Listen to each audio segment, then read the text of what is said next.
that. You text me. You don't text me.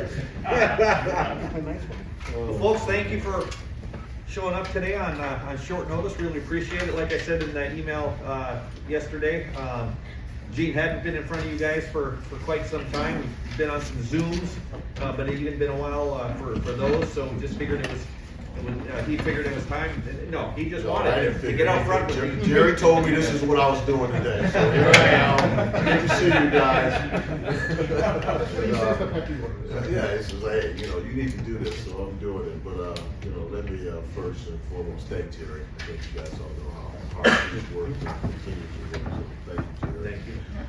Let me just thank all of you for being here. Thank you for all the great work you do for all of our sport programs and give them the coverage that our student athletes have earned. And I appreciate the great work you do. Jerry's right, and when he mentioned it to me, I just needed to spend some time with you and maybe answer any questions about all the stuff that's going on in our world. And our landscape's changing significantly. The collegiate model that we all are used to is different today, and it will be significantly different in the future for all the reasons you all are familiar with.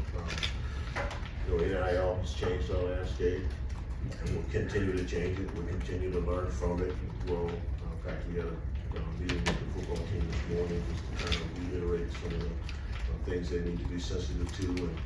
And the Austin case was decided in California, so that's going to change how we fund our academic support for our student athletes moving forward.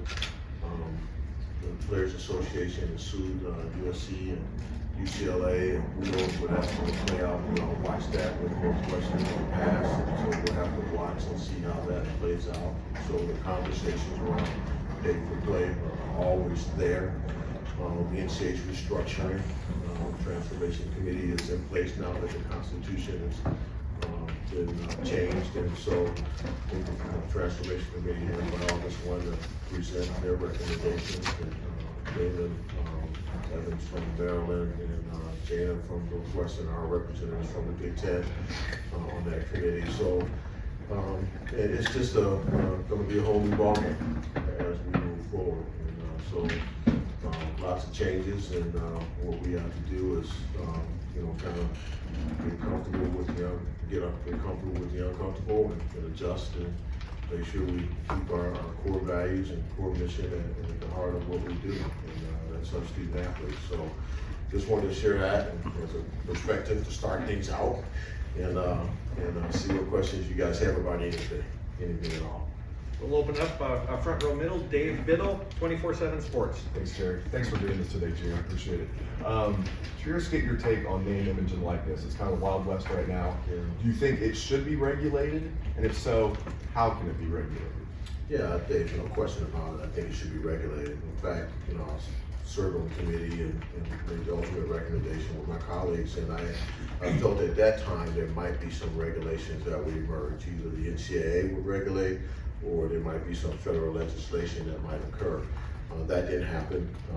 There's no federal regulations right now, and the NCAA is taking a little different approach to it, and so understandably so, with all the different state laws that exist that they would run up against. So I'm hopeful that at some point in time we do get federal legislation. I don't think the NCAA is the answer in this particular case.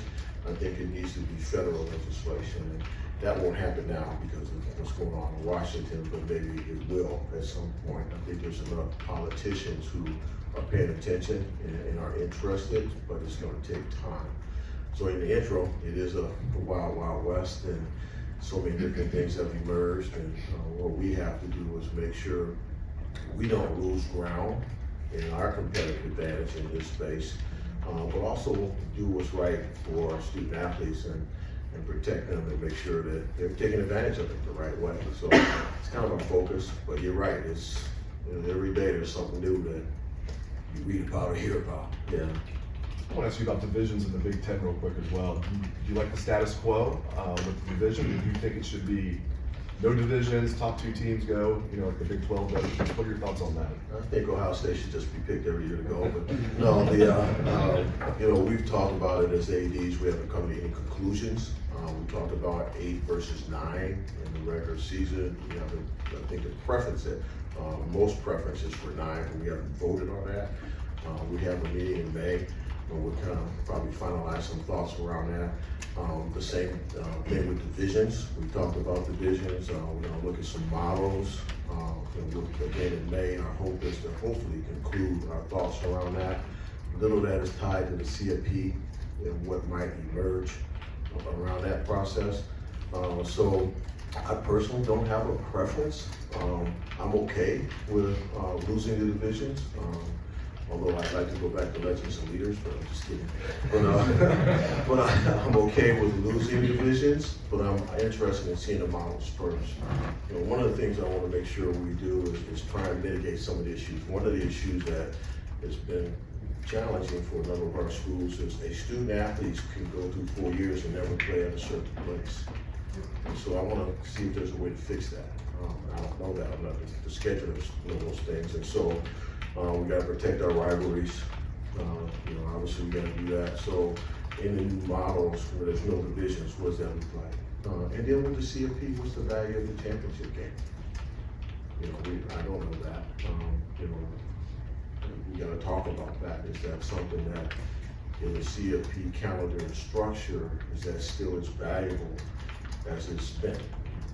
So all that discussion is ongoing, and I really don't have a strong preference yet. I want to listen to my colleagues, I want to learn, and I just want to protect our rivalries and, you know, try and find a way to make sure kids have a chance to play everywhere. Over here to the right, Clay Hall, WSYX. Six-parter on NIL. No, I'm kidding. You started a group. Initially, it was like, we can't be involved, we don't broker these deals. Right. What does this group do now? And do you get do you get a percentage of that? Yeah, that's the Edge group, right? Exactly. Yeah, the Edge group is a result of our SWAT team, which has been our legal compliance and trademarkers and licensing group that every week looks at the deals that the student athletes upload to our portal. Remember, the state law requires our student athletes to share their deals before they enact them. Okay. So that's how Open Doors, our partner, Yeah. helps us. So our athletes load it up in the portal, our SWAT team looks at them, and you make sure there's no, you know, adult entertainment, distilled liquor, marijuana deals, those type of things. I can't remember everything in that state law, but they look at that. They don't approve them or disapprove them, they just look for those things. And then the student athlete activates. So the Edge team over time realized that one thing that was missing was a connector. The Edge team is a connector. So we've communicated with donors, with the chamber members and others that, hey, here's how NIL works. But many of them don't know how to connect with the athletes. So now they can call an Edge team representative and say, this is the profile of this is what I'm looking for. They're all not gonna get certain athletes, but this is the profile of what I'm looking for. As opposed to them going to OhioStateBuckeyes.com, pulling up a team name and reading all the backgrounds of an athlete, they can call the Edge team, and we can connect them with that athlete. But we don't do the deal. We don't negotiate the deal, we don't do any of that space. We just say, hey, here's Clay Hall's phone number, his email address, he fits your profile, here's 5 other athletes that fit that profile, run with it.